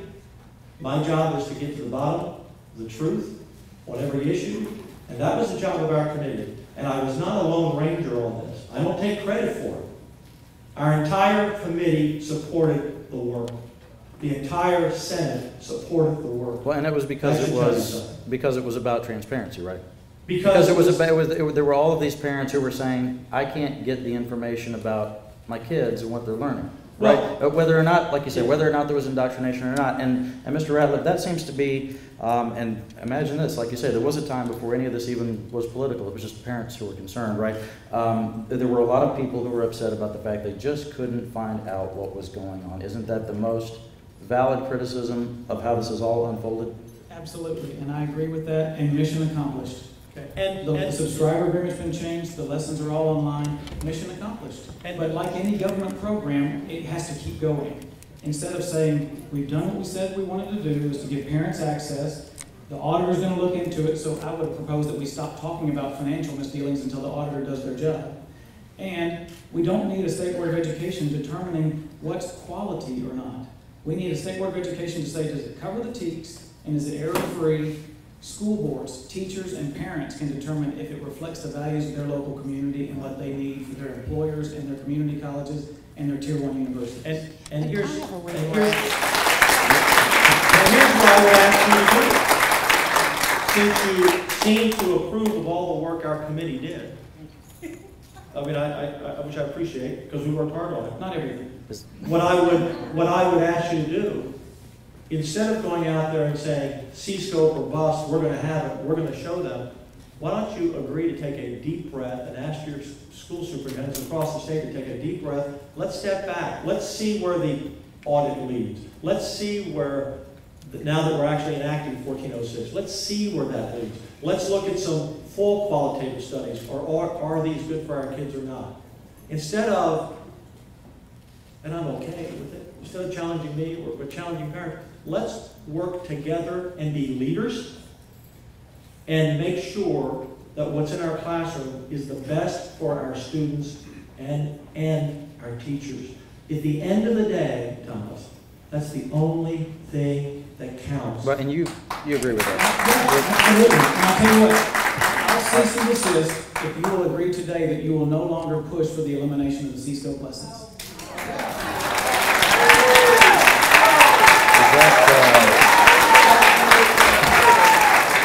If it's about transparency, you've accomplished that. But do you want to keep going and censor them and take them out? I don't know where the word censor came from, but it sounds like talking. Eliminating something is pretty much censorship. Here's what I'm saying, is that based on what we know, and we only know a little, there are lots of problems. And if I were a superintendent, I'd be very concerned about what is there that I don't know. If I were parents, I'd be going to my school board and say, let's take time out for a year here. Let's give it was over, but now that it's not over, in part because of your actions and one attorney's view of public domain, let's just take a time out and stop. And let's see where all of this continues to lead. But as of today, I have to tell you, Thomas, if the CSCOPE proponents are going to say, we're going forward no matter what, then I'm going to continue to push to see that that ends, because we do not go blindly down the road and say, I like CSCOPE no matter what, my schools are going to use it, my kids are going to learn it, and we don't care what the teachers think, we don't care what the legislature thinks, we don't care what the parents think. That's not how it works in the Texas legislature, Thomas. All right. And that's not follow up. Okay, one second, Mr. Ratliff. You want to follow up on that? Yes, I do. Joanne? Mr. Ratliff, I still have a little bit of trouble understanding the issue that when the State Board of Education, of which you are an elected member of, has a hearing, there has to be a purpose for that hearing. It's in the public interest that they hold that hearing. I don't believe that the State Board of Education is in the habit of holding a hearing that is beyond its statutory charge. I beg to differ. But Well, keep going. Okay, well, then that would be a whole nother problem, Mr. You better Ratliff. believe it, and I want to stop it. That's why Okay, I so ran. here's my question about the word micromanagement, and I'm going to try really hard not to editorialize on this. But as a taxpayer, and as a taxpayer and a parent, I have to say that elected officials who make statements that a controversy is artificial. When there are numbers of your constituents that believe that this is a vital issue that needs to be debated, sir, I would say that calling it an artificial controversy when you weren't there to exchange. I understand that you all can watch a hearing remotely. I even have a problem with that. I think if the State Board of Education has a hearing, everybody should be seated in the seat. Joanne, what's your question? I'm sorry. My question is, why is it that it would have been micromanaging for you to have been there to hear the testimony in that first hearing way back in March? First, because I don't sit on that committee. And there are a lot of bills that come to the Senate floor that Senator Patrick votes on, but he doesn't sit in the committee meetings because he's not on that committee. So I don't feel the need to ride herd on other committees of the State Board of Education, nor do my colleagues feel the need to come into the committee that I sit on and make sure we're doing our job. Okay, may I ask you another question? Sure. My question then is That'll be it, yeah. that once you, but before you make statements about something that came out of a committee hearing, before you make statements calling something an artificial controversy, did you go back and did you review the testimony in the March 2013 State Board of Education? Did you do due diligence? No, I talked to people that live in my district, that people that can't take a day or two off work to come to Austin to testify. All right, we're going to move on to our next question now. One more question from each of our panelists, and we go back to Superintendent Wood. Okay, Senator Patrick. Yes, Based on an earlier statement you made regarding CSCOPE, the reason that this became such an issue at the state level was because parents were unhappy with a couple of lessons and they brought it forward. So based on that fact, any parent in any school district, CSCOPE or non-CSCOPE, if they have a problem with a lesson, then from this point on, we've pretty well opened the door. They can bring it to the state level for it to be addressed at a state level. So, I'm not through. Finish your question. I'm not through. Over the last several months, you have made statements regarding monitoring curriculum across the board. You have stated the state will have to create a plan to monitor online material. The state is going to have to come up with a model in the legislature to address review of all instructional materials, and you would like to see the state take a more active role in curriculum. Now, under the current law, the State Board of Education sets the standards, the legislature decides how to test those standards, and local districts determine how to teach those standards. It's called local control of curriculum. According to your statements, it appears you want to eliminate parents, teachers, and local school boards from all aspects of the curriculum process, creating state schools with state standards, state assessments, and now state-mandated lesson plans. Would you explain the justifications for these intended initiatives and how the state is going to monitor what is being taught in every classroom in Texas on a daily basis and the projected cost for this bureaucratic plan? You asked the toughest questions in the nicest way. First of all, I think what you're saying, not intentionally, is totally out of context, and I will explain. But to your first question of, does that mean anytime a parent comes to me or any chairman with an issue that we're going to have a hearing on? No, of course not. However, I was given reams of documents. And that's why, again, in my first hearing, I didn't focus on the Tea Party or the Islamic lesson. That came up in a hearing later. But the documents that I was concerned about were the minutes of the meetings. The documents I was concerned about were the people who tried to attend a CSCOPE meeting and were denied. In fact, again, back to Senator Bob Duncan, who was a mild-mannered senator who was sitting 2 seats from me, wondering what is this all about.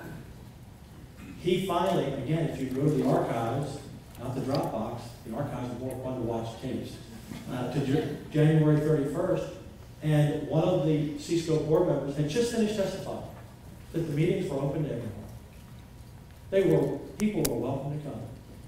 And then Peggy Venerable came up to testify. She works with Americans for Prosperity, and she handed us an email from one of the board members who was conducting the meeting, denying her access to the meeting just 2 weeks later. And that even got Senator Duncan exercise. And he's pretty cool with time. And so what happened during the process, again, when people came to me with minutes that concerned me, I asked the question, how is this formed? And then when I tried to find a phone number for CSCOPE, and it didn't exist, this nonprofit, the TE that we've talked about so much tonight, I mean, it was a company, folks, that didn't exist. Does that not matter to anyone? That was built upon with your tax dollars? And the employees there were public employees? And so, again, I don't know that everyone, maybe I just haven't communicated well enough tonight, and if so, I take responsibility for that. But you understand that my concern and the concern of the Senate, which we must have, was that a phony company was set up for reasons still unknown to shield parents from seeing what was going on. And that raised questions, as Scott said, of transparency. And that's when every senator said, what's going on here? And that led to all of these questions. And so that's the reason. It wasn't one thing, Mary, that someone brought. It was the preponderance of evidence and then that day of testimony. Now, to your second question, here's what all of you should leave here tonight thinking about. We are, and I believe in online learning. I think it's a powerful tool. But we are entering an era where anything can come into your child's classroom from anywhere today. I think, Thomas, you all have had 1,300 bids, I think Barbara Cargill told me, for online lesson plans, or online instructional materials, essentially. We have to, as a state, have some type of model and procedure to at least know what's coming into the classroom. Because anyone with any bias, it may be a bias to the far right or the far left or somewhere in the middle on any subject, could be sending in material to your classroom. That's where we're moving. The classrooms are changing like this. Yeah. In the old days, you had textbooks. You knew what your children were learning. They brought it home. You could look at it. You could ask the teacher. Those days are leaving us, and technology is great. It will save us money. It will be good for our students, but only if it's the right lessons. Only if it's what we expect our students to learn. Only if it supports the values and standards and principles this country was founded upon, and families stand by overwhelming majority in support of it. And that's what I'm referring to. Not to micromanage what's happening, but not to let flawed or dangerous or biased or anti-American or anti-anything come into your classroom because you don't know. That's what we have to guard against. I said that on Fox News. Megan Fox said, this is, CSCOPE is just a little part of a much bigger issue. And Senator, that would seem to be something that, because in all areas of legislating, we're having to deal with this, right? The fact that technology moves much quicker than we can at the Capitol, right? And so wouldn't you agree that that's what we have to do, is be vigilant on these things and keep watch over what is coming into the classrooms, whether it be CSCOPE or anything else?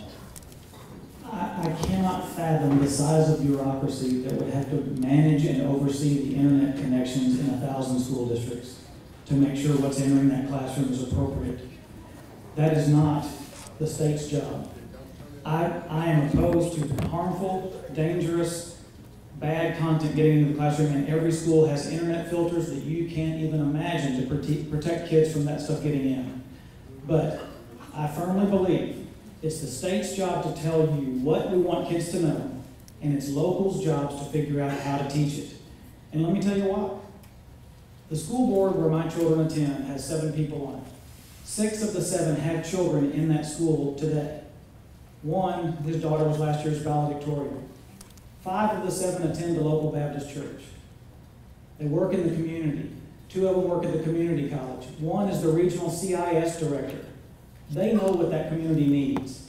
The Texas legislature cannot possibly reflect the values and priorities of 1,082 school districts across the state. That's why we elect school board members and trust them to be responsive to their voters. Llano ISD, for example, the lead plaintiff in that lawsuit that wanted to get rid of CSCOPE ran for the school board on an anti-CSCOPE platform and was beat. So they filed a lawsuit to overturn the will of the ballot box. That's not local control. That's a frivolous lawsuit that said we don't like what happened in the ballot box, so we're going to try to change the rules. Well, I've got a different idea of local control. Well, and what's the balance there then, Senator, as far being vigilant versus having that local control that conservatives will always say, well, generally always say, is one of their values? And I'm proud of you, conservative. Sure. You can do it, because here's how you set up the model. And I don't have all the answers. This is something we need to work with superintendents and school districts and get parental input and SBO input. But this is what we need to say. We're not going to let anyone pour anything into our schools just because they have an internet connection. We're not going to do that. We're going to have, and maybe it's we allow 50. I don't know what that number is, but the SBOE under 1406 now can review that, just like they review textbooks. I mean, someone could have said years ago, we can't possibly read every textbook. We can't read every fact in the textbook, so it's just like, no. We as the people of Texas said no. And it's volunteers who do it. We get volunteers to read. No, we can't look at 1,000 lessons every year, but we have to get our arms around this. And when it comes to local control, again, Thomas, this is what concerns me about CSCOPE. When you look at the minutes of their board meeting, they had a plan from day one when they formed this illegal company, in my view, from day one to be in every school district in the state of Texas. That's not local control. That's not local decision making. They don't force the districts to buy it. The districts choose to buy it. Yeah. And in fact, there are more school districts today that are using CSCOPE than were in January of this year. All this exposure and all this talk about it has actually convinced more school districts to buy it than less. And Thomas, many of the school districts, as I went around the state talking to superintendents, and again, it's primarily in your smaller school districts that use it. About a third of the school districts don't use lesson plans. I had superintendent after superintendent say, I would never use the lesson plan. They're terrible, whether they were or weren't. Some superintendents said, I'm not going to use them. And again, go back to the testimony. Virtually, and I have greatest respect for our educators. I mean, I did everything we could this session to put local control back through HB5. More reform to put local control back than we've had in a decade. But on this issue, we had superintendent after superintendent testify they didn't know what was in the contract. They didn't know what the lessons were. And I think it's incumbent. If you're going to buy it, if you're going to buy a product for your students and your teachers, you at least need to read the contract. You at least need to review the lesson plans. And the audit, by the way, and I'm not indicting anyone or suggesting anything was wrong. All I do know is this, that it appears millions of dollars were spent without bids, without contracts, by every regional service center in the state. And the audit will find that happened. And we'll find that out, and we'll find out why. And I hope it was all just an innocent mistake. But when the new board came in, and you have to know this, folks, when the new board came in 2010, they looked at this agreement with this company called NER out of New York. And they found out that your school districts were being charged about 3 times what they should be charged. That's the company that didn't have a contract until very late.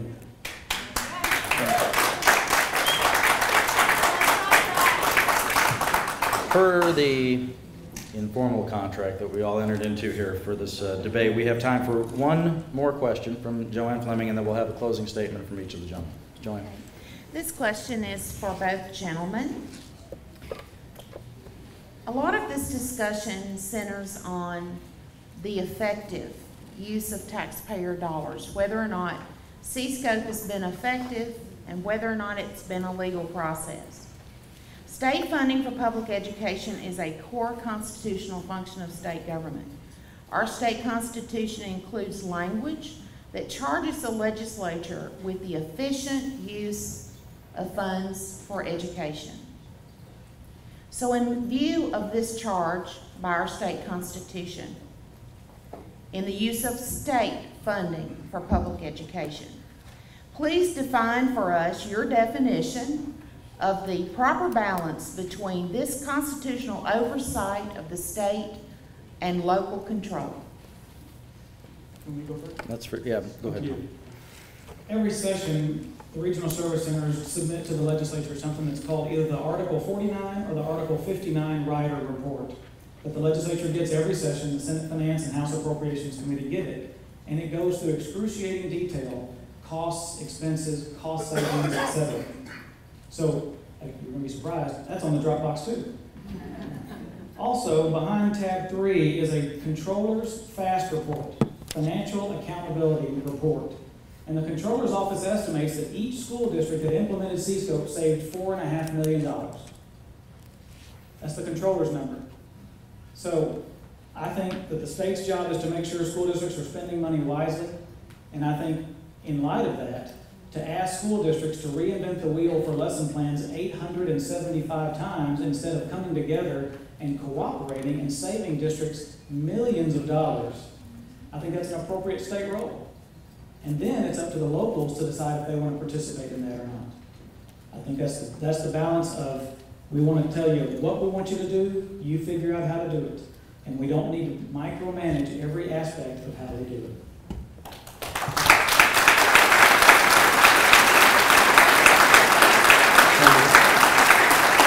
About half of the funding for education in general for your school district comes from the state, about half is local. And of course, we have Robin Hood that makes up the local if you're not a property wealthy district. It's not always 50-50, but it's about 50-50. And our job, again, our education budget is roughly 50%, if you take all education dollars, of our entire budget. It's a very big number. We have a responsibility to be guardians of that number. That's one of my jobs. And so when we see information that regional service centers or school districts may not be spending the money in a legal and proper way, it's our job to look into that. You would be mad with your state senator or representative if they didn't. That's why the Attorney General sent a letter to the auditor saying he has concerns about what happened. And again, we're not alleging anyone did anything illegally, but it sure appears there was a lot of sloppiness along the way. But we keep talking about it. Well, you know what, Thomas? I've been around this world long enough to know if millions of dollars were changing hands behind a curtain where no one can look with no contract, it does make one just a little John Wayne suspicious. So you're assuming that 7,000 school board members and 1,000 superintendents are just buying this willy-nilly without asking any questions for their taxpayers? I would say this, that these districts spend money for years with CSCOPE, and they were paying 3 times what they should have been paying for the online platform, so they didn't know that. And up until this year, and I appreciate you giving credit to the education team in both the House and the Senate, but up until 6 months ago, they didn't know that their teachers could go to jail. I'm glad you mentioned that. They didn't know, let me finish. Sure. Okay. They didn't know what was in the lesson plan. They didn't know a lot. And so I don't know what the superintendents, look, they're trying to do the best they can. They've got a tough job. In a small district, it's even tougher. Superintendents can be doing everything from teaching a class in emergency to driving the football team to the stadium. I have great respect for them. I don't think the superintendents of today have done anything deliberately. I just think they're sitting back saying, I will take CSCOPE and I don't want to ask any questions. Senator, as part of the discussion here, And that troubles me. Let's settle that. That's what the evidence seems to show. as part of the discussion here, let me add this to the mix. It has been said that by some people in the audience and some people who are watching online and by yourself when you've raised questions about CSCOPE, it's been said that districts ought to do without. Well, then what should they do instead? Because we have the TEKS, we have the Texas Assessment of Knowledge and Skills, and we have requirements that the students have to meet, the teachers have to meet. And I've heard from educators around the state who say, well, okay, maybe CSCOPE is terrible. Well, what do we do instead? They don't hear any answers on that coming from the big pink building in Austin. Sure. Well, again, one of the suggestions I made that he ridiculed, but turned out I was correct, was that school districts for free could get lesson plans from a partner district. Or maybe they pay that school district a certain amount that they agree with that district. But they can get lesson plans. They're all learning the same TEKS, by the way. You know, they're not learning something different in Houston than they are in Mount Pleasant. They're all learning the same thing. You can partner with those 1/3 of school districts who are small districts who don't have CSCOPE lesson plans. You can call us, be a little innovative. How about letting teachers write their lesson plans? The Irving School District just this week. The Irving School District just this week eliminated CSCOPE. They've had enough. And guess who's writing their curriculum? The teachers. And guess who likes it? Mr. Ratliff, I notice you have a newspaper now. I do have, That's this not is today's Dallas Morning in the News Dropbox. Yeah. about Irving ISD. It says, teachers to start school year with incomplete curriculum. And it has quotes in there from teachers that are frustrated because they only have the first 6 weeks of curriculum. So it's just going to keep coming in as the school year goes. And yes, master teachers, they can write their own lesson plans, no questions about it.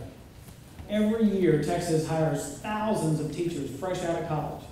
Every year, we have a lot of people enter the classroom, in the thousands, according to TEA, that are alternatively certified, which is a great program. If you've been a CPA for 15 years and you want to go teach kids about accounting, that's great. We need that kind of experience in the classroom.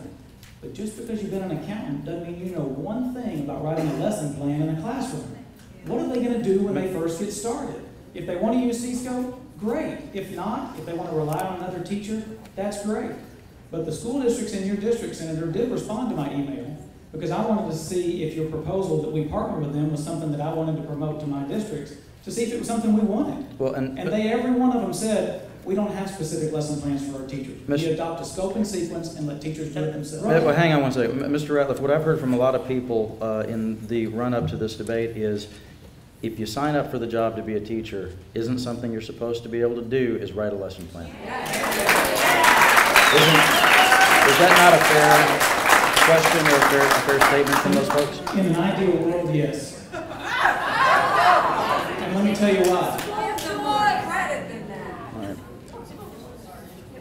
It's a, listen, hey, wait, I ask a great question, let him answer. In an ideal world, yes. 1 in 5 teachers in junior highs and high schools across the state are teaching a subject they're not certified in because we have a teacher shortage.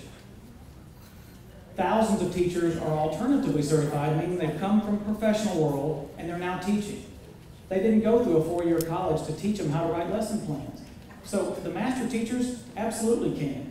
Do teachers get up to speed quickly? Absolutely. Is CSCOPE one of many tools they use? Yes. Is it the only tool? I've not heard one teacher in the state of Texas that says it's the only tool they use. We're in a discussion stage. Yep. Since you believe in local control, how I define it as the parent. You define it as a school district. Apparently, you're not supportive of it when Irving decided to get rid of CSCOPE by the quotes that you read. If they want to get rid of CSCOPE and have their teachers and they're a month or 2 behind, you know what? That was the Irving School District's decision. And I support that. You were right. That's what it is. You were representing that the teachers were happy about it, and what I was saying is in the Dallas Morning News, not all of them are happy about it. There's never going to be 100% happiness on anything. Right, and that is a great opportunity for me to say that no one's going to be happy that I'm about to cut this off. Well, I think because they're having a great time. Yeah. One point I want to make, Mr. Ratliff, is I actually do have faith in our teachers, including our young teachers as well as our veteran teachers.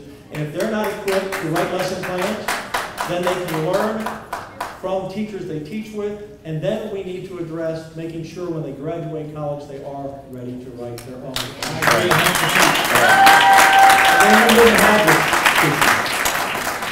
right. We are, as someone just reminded me online, over time, and but that's okay. Scott. It's the internet, right? I mean, somewhere along the way, Yeah. I thought in the discussion part, Joanne and I were supposed to be able to jump in there. y'all did plenty of that. And make a few comments? No, believe me, y'all did plenty of that. You think people can so? go back and watch the tape. Okay.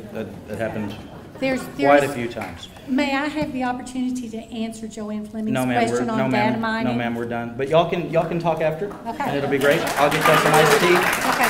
and it'll be fantastic. So we are going to wrap up here, and of course, both men, per the agreement, are going to get to make a closing statement. And at my discretion, Senator Patrick will go first. Did we not go first with the opening too? But it's fine. I went first in the opening. What? No, I think I went first with the opening. Oh, that's right, yeah, whatever you want. You can leave. Go ahead. Okay. No. Mr. Senator Patrick's going to go first. Okay. Yeah. It's fine with me. If you're watching tonight, if you're listening tonight, if you're here tonight, first of all, thank you for taking an interest in this. This is a big issue. It's a bigger issue than CSCOPE. It's a big issue about the future of education in Texas. I want to thank our Scott, did a fine job, and our folks who gave us some really good, tough questions in the nicest way. Appreciate that as well. What I'm really sorry about, that this issue over the last several months has turned into some political football that it shouldn't have. It shouldn't be. We shouldn't be calling people out on social media. We shouldn't be accusing people of having lessons best interest of their children at heart for the state of Texas just because they disagree. I know that obviously by the applause tonight, the room is pretty divided, pretty much 50-50. But I assure those of you who disagree, my only issue is to be sure the students in your school districts have a quality product and your teachers have an opportunity to teach. The legislature represents the people of Texas, and the legislature is speaking for the people. Mr. Ratliff at times just likes to go the other way. And in the legislature, when we pass legislation, we expect it to be followed. On the Sunday before the end of session, we were voting on the school charter bill. Very important bill, first time since 1997. And a few minutes before the vote, I received a text, as did almost every Republican. Fair warning, if Senate Bill 2, that's the charter bill, passes, giving the SBOE only veto power, we are working to put together the votes to veto every charter application for the next 2 years. Sign, Thomas Ratliff. As a legislator, I do not like to be threatened. I do not like to be sent a text that says, warning, if you vote against what I think, I will ignore the will of the people who sent us there.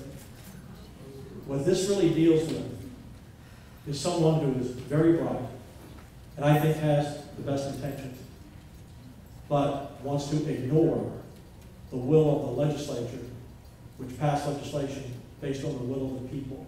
The 31 senators and 180 members, or 150 members of the Texas House didn't vote for this in the dark. They heard from their constituents. They talked to their superintendents. They talked to their parents.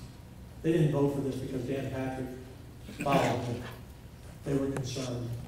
And at the end of the day, that's why I said I wish everyone would take a deep breath. Leadership is not always getting your way or saying, I'm not doing this because I disagree.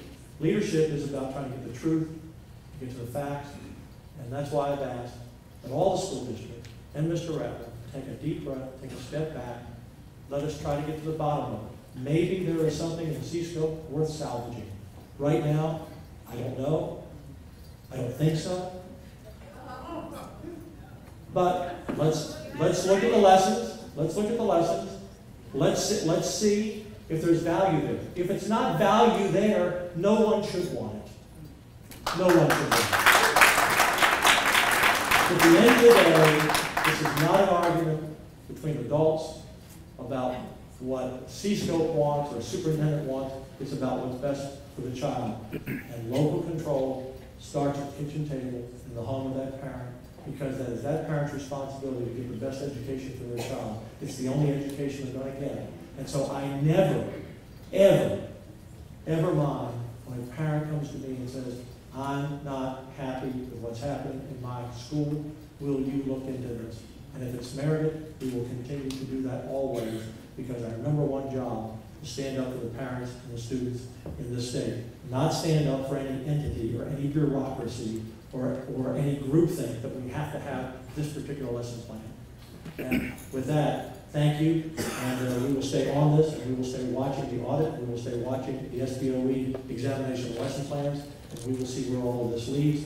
But I would urge every parent in the state to sit down with their school board and learn what's happening in your classroom. Ask hard questions. That's your right.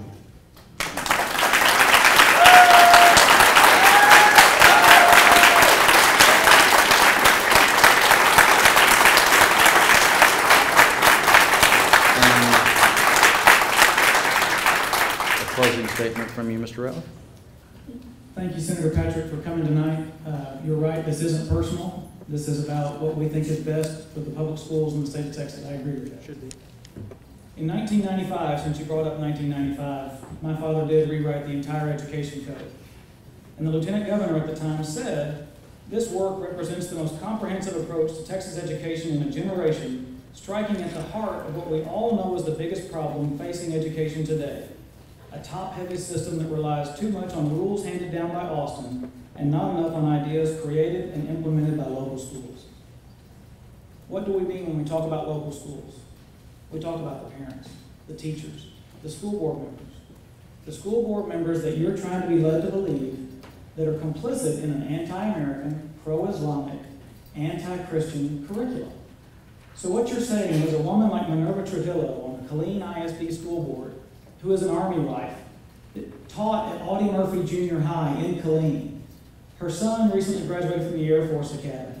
Her husband died wearing a uniform. You're saying that she doesn't have the wherewithal to do what's best for Killeen ISD as a former teacher and as a current school board member. And I have a big problem with that. This is not the state's job to micromanage every day, every hour, every sentence, every period in the classroom. We just fundamentally disagree on that. Now, since you brought up the charter schools, I thought we were here to talk about CSCOPE, but you're right. I texted you the day that bill was coming up.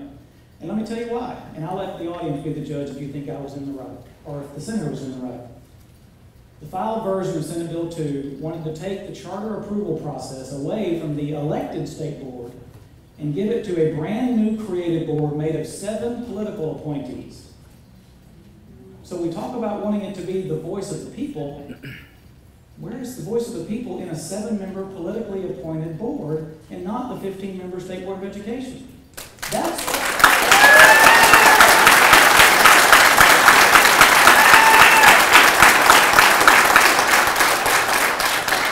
Fortunately, the House agreed, and they changed the bill.